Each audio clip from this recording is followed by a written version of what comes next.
There's a long black train coming down the line.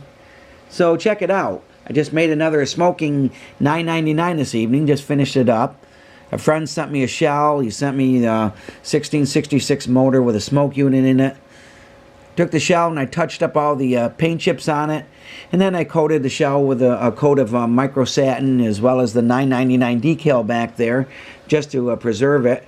And it still has that nice antique look to it. Added some side smoke shields to it. I also added a 19-volt LED to the headlight.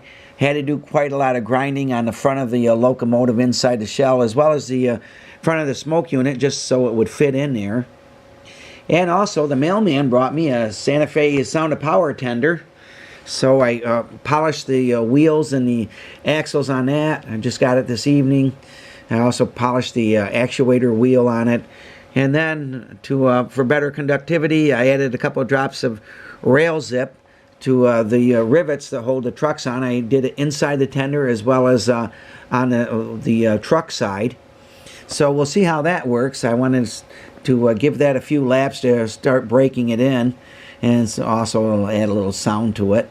Marx came out with those in 1968. They were the first ones to ever put electronic sound esteem in their unit, so kudos to them.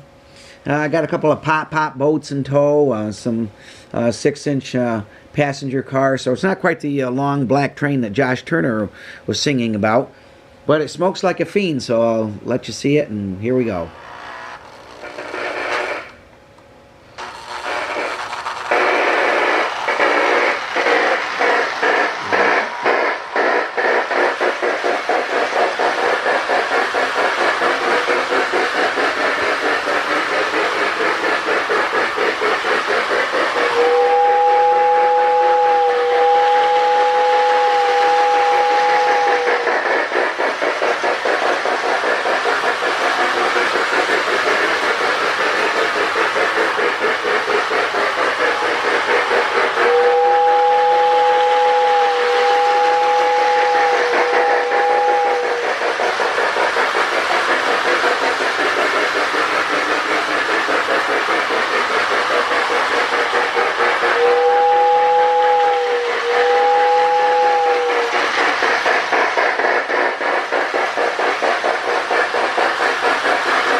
Okay, smokes really great. It looks really great. I think my friend will really enjoy it.